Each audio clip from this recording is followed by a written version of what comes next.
Welcome back, good viewer, to the Doctor Theatre Podbite. And this time we're going to talk about theatre musicals on cinema just a little bit. But here's my good pal, Phil Beeman, over just a few miles away, actually. But we still can't get into the same room. I don't know why this happened. A top secret location. Yeah, top secret location. That's right. So the current state of theatre musicals in the UK, I think 21st, is it around the 21st of June where we can get back indoors around that time?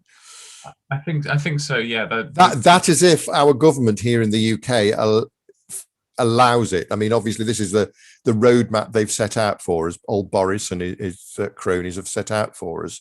And if all the facts come in and the stats are good, then they will allow theatres to reopen in a non-distanced way. That's right. I think there's been a fair few false starts. There's been other things like Les Mis, the stage concert was going to open in December, and then I think that managed 3 performances and closed. It's happened to ourselves. So I think some producers are hedging their bets. So some of the bigger shows aren't opening until the autumn time, but there are some that are going to be opening over the summer months, but the date is not fixed. And we've plunged ahead. We've booked a few shows, haven't we? In the hope that it will all reopen. Obviously, there's quite a lot of money tied up if they don't reopen. As with a lot of people, I've been reading on forums that people have got a lot of money tied up in future tickets, and it's because we don't want to ask for a refund, do we? Really, we kind of want to honor our devotion to theatres as much as they want to give us a show. I mean, that's the thing. It's frustrating because the messages support our theatres when they reopen. Please go. Let's get bums on seats. Let's get people back into theatres and pump some money into the theatre industry. But it is very difficult with the calendar constantly changing, especially when you're traveling a distance. I imagine if the West End's on your doorstep, it's not as big of an issue. But for the rest of us that travel into London to see these shows and have to juggle several balls, it can be quite frustrating. Indeed. So we're keeping an eye on that one, and we will be reporting back from any show we do manage to get and see. Yes, and we'd just like to say thank you very much, Cameron McIntosh and Andrew Lloyd Webber, for pushing that Phantom opening date to 2 days after we planned to go and see it. But we're not bitter, are we? No, we're highly delighted that they've taken the opportunity to move that show a week ahead so that we can't go and see it during our pre-planned trip to London. Bastards. But something that they can't take away from us is all the wonderful musicals that have been captured on film. Do you like that? Ah, yes. And this week, great link there. This week we've got the Oscar ceremony. This week being the week beginning the 25th of April, and one of the categories is the Best Original Song. And there's quite a history with movie musicals and Best Original Song because when you're adapting a musical, it's not eligible. The score is not eligible for Oscar nomination because it was written for a different medium. It was already out there in the public domain. But the way of getting around this is to add a new song. Now that's the cynical way of looking for it. That it's yes. Composers looking for an Oscar nomination, but there is a history of this, and it does work. The one that immediately springs to mind for me is "You Must Love Me," which won the Academy Award for Best Original Song in 1997 for the movie Evita. But it goes back, I suppose, to a less cynical outlook, which is, does that moment work in a cinematic context? Because not every theatrical moment is going to work in a cinematic context, is it? And clearly some songs have to be excised, because if it's just a lot of people standing around singing similar things to those that have already been written, then it doesn't further the plot on. That's right. I mean, it is a different medium, and I think there's 2 schools of thought, because on the one hand, you can reevaluate after a period of time. So it'll be composers going back to their original work and thinking, sometimes after a great distance, like especially in the case of Evita, it was Lloyd Webber and Rice, reuniting after quite some time. It also allows you to fill plot holes because I think with cinema, there is a degree of verisimilitude that's required. It needs to be a bit more realistic, and the logic, can't be as many leaps of logic that you make with theatre, and it can like reinforce the character motivation as well, can't it? I believe with the musical adaptation of Into the Woods, there were quite a few little plot points that were changed from the original stage production. Therefore, although I don't think there was new music, I think the lyrics had to be tweaked to take this into account. Yeah, and then I would direct our listeners to some of our existing podcasts, because we've talked about this. So would I. Yes, our Phantom episode, where we talk about the song "Learn to Be Lonely," which I think is one of those songs that was unnecessary, and as it happened, it ended up on the end credits anyway. So it went pretty much unnoticed, really, didn't it? By and large. Yeah, nice song, but just completely unnecessary for the Phantom movie. And then you've got which was the other show we did? It's just gone out of my head. Dreamgirls, which had several new songs, and that one's quite notable because one of the composers had passed away, so they actually brought in a new lyricist, Saida Garrett, for those songs. So that's actually a different writer adding to the existing body of work. But those ones were so successful that they have been added into the has been added into the show. And then our forthcoming Cats Part 2 episode, where we discuss the song "Beautiful Ghosts." We do. We won't tell you what we thought of that. We'll let you listen to the podcast. Well, "Beautiful Ghosts" is a nice song. But our opinions on the movie are varied, let's put it that way. But as ever, go into the description below and you'll find the podcast address, and our lengthy podcast featuring some, I think, good music can be sought out from that URL. But I was thinking, like, this adding in different songs and taking different songs away from an existing musical score, that's kind of always gone on, really. I mean, I was thinking of The Sound of Music, which I think a couple of songs were given the elbow or more, but they then wrote "I Have Confidence" and "Something Good," which went into the movie and have now been kind of integrated into a lot of the stage productions, because that's what the audience expect. They've seen the movie and they want the songs that are in the movie rather than the original stage songs. Those two in particular are really strong numbers, aren't they? And they are. And it's people's, a lot of the time it's people's first exposure to The Sound of Music. It's just there in the popular consciousness. The movies are on every Christmas and at bank holidays, and that will probably be people's first exposure, won't it? Yeah, definitely. And I can see why producers would say, "Oh, can we have the rights to the movie songs as well?" Because that they know their audience, don't they? Yeah, and this is where there's a bit of a problem. Sometimes the rights to these movie songs it's complex, aren't available. Yeah, aren't available. Sometimes they are, and it's an easy deal, and it's in the current package of the show. But other times, when you're securing the rights, sometimes you get the book and you're like, "Where's the song that I really love? It's not in there." A favorite of mine is "Beautiful City" from Godspell. Wonderful song. Yeah, and wasn't it added for the movie, wasn't it, in 1972? Yes, it was. Yeah. But when we did it as a school production, that one wasn't in there. So I was working with a more modern cast recording that had got it on, but then I was looking in my libretto and it wasn't there. So, but then I wasn't that great of a singer anyway, so I'm not sure I could have done it justice. But it's a great song.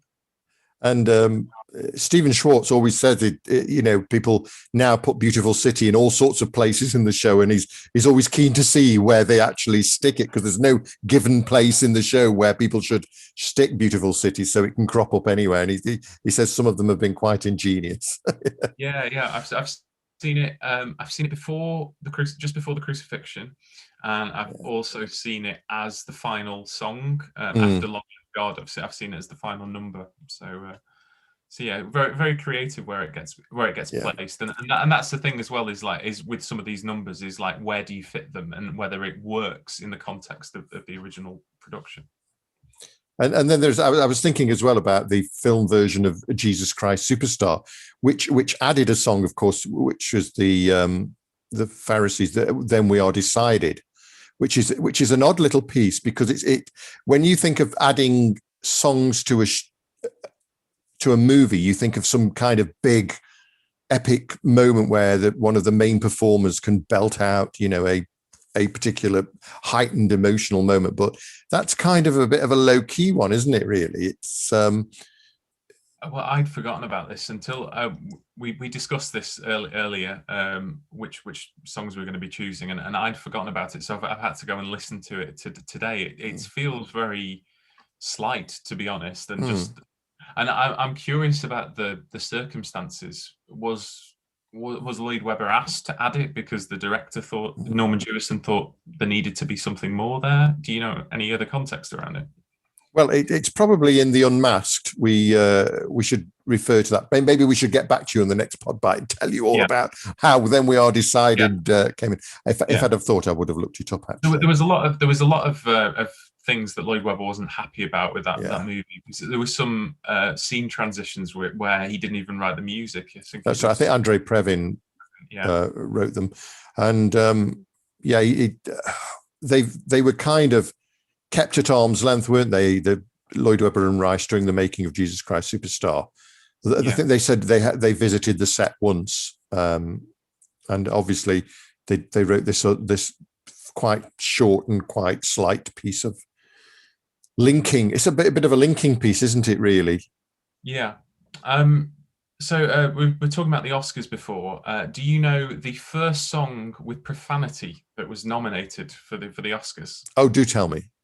It was Mean Green Mother from Outer Space. Hey! From Outer Space, from Little Shop of Horrors. So this number comes at the end of the movie. Was written by Alan Menken and Howard Ashman, as with the show. I mean, there's not much of a gap actually between Little Shop opening on Broadway in '82 and then the movie in '86. But this there was several other changes, including the ending of the show is completely different to the ending of the movie. But this song, it's funky. It gives a bit more background to the plant and where the plant has actually come from. It's origin stories, if you will. But you talked before about function, and I watched the clip again where this comes from the movie today, and it's an action scene. It's an effects scene with Seymour battling the plant. It's the climactic battle, which is just something you wouldn't be able to do on stage. You haven't got that level of a special effect. You just couldn't replicate it. So that's why that song is there, and they also got an Oscar nomination out of it as well.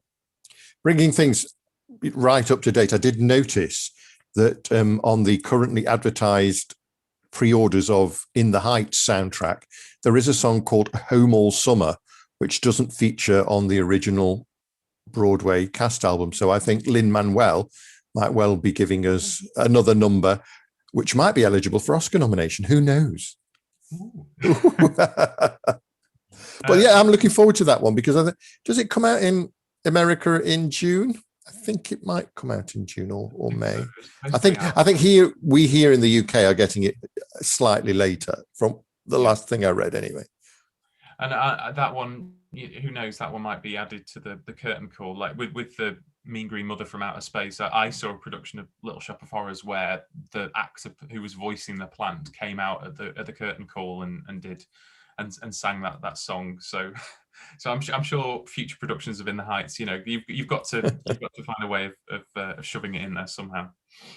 But also, the reverse has been true in theatre, because I mean, particularly with the Disney musicals that have made it to the stage, they've gone and added songs into the existing score anyway, haven't they? They kind of to plump it out a bit, so it can work the other way around as well. Yeah, and then I'm assuming that's the case with Prince of Egypt as well, which is just very much so. Yeah. And another one that hasn't made it into the show, and I doubt will make it into the show, is from Tom Hooper's 2012 Les Mis movie.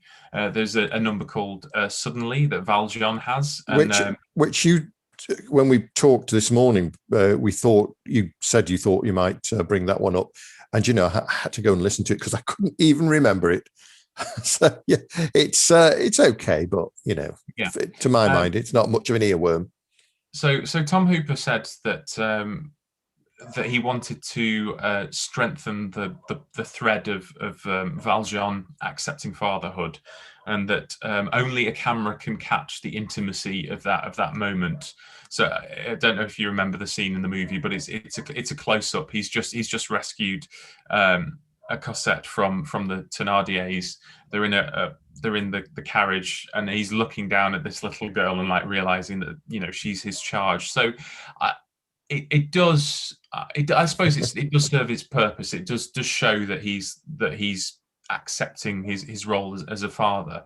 But at the same time, I never questioned it anyway in the show. So I just always bought into the fact that Valjean was a. I don't remember it at all. I've got, mind you, I think I've only ever watched the Les Mis movie once. That was enough for me. Yeah.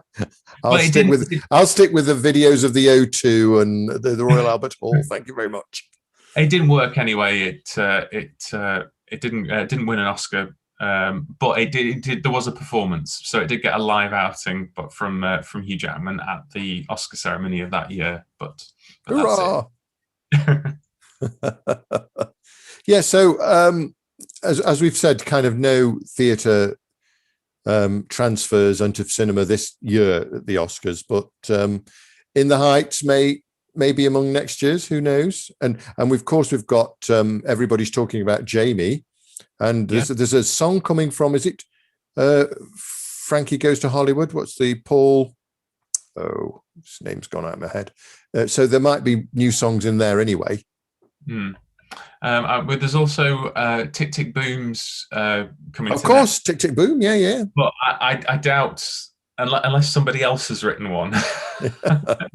Certainly won't be. They may have combed Jonathan Larson's back catalogue of songs and maybe transferred, this standalone songs he wrote maybe into that. But there's not a lot been said about that, has there really, other than that it's been made, and not even a release date really at the moment, just that I've seen.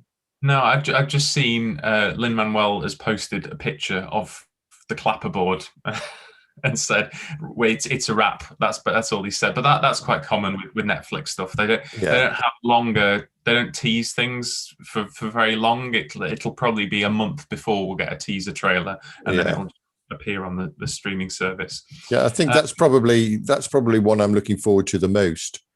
I mean, I don't know an awful lot about it, the rough plot, but I mean, I've got the CD of the version that opened on Broadway, I think about 2001 or something like that, and I very much like it as a series of songs, because the rock and roller in me. I like a bit of rock in my theatre. Yeah, and it's new Jonathan Larson is something that you and I have never seen on stage. So that's amazing.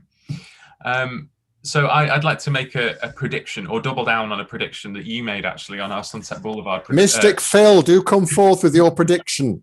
That when on our Sunset Boulevard podcast we talked about the movie and whether it will ever appear, and you suggested that the character that needs expanding upon the most is Betty Schaefer.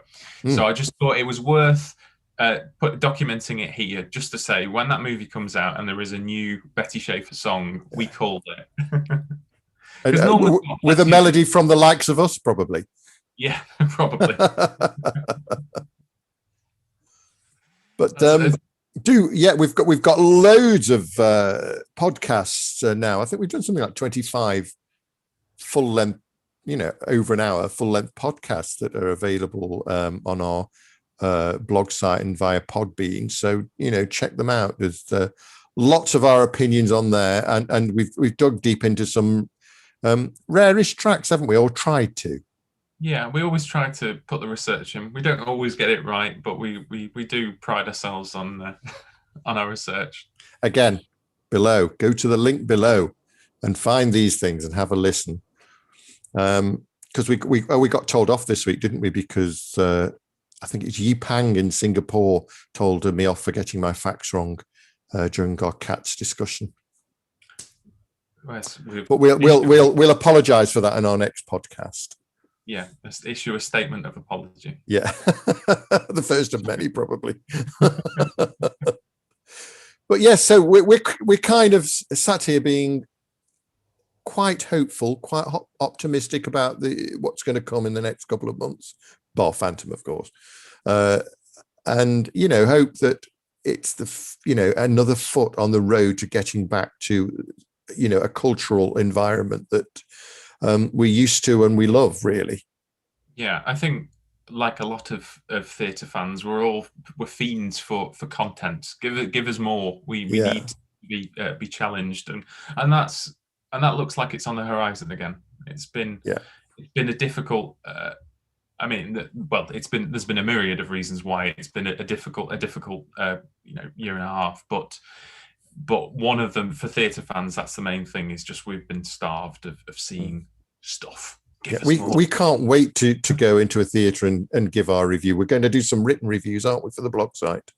Yes. Old-fashioned written reviews, as well as pod bites and podcasts and stuff, because I like the written review, quite frankly. Well, it's been fun catching up. And hopefully we've reminded you of some nice movie musicals that you might want to go and revisit. Check them out. Yeah. So from me, Phil, it's bye for now. And from me, Rob, see you next time. Bye.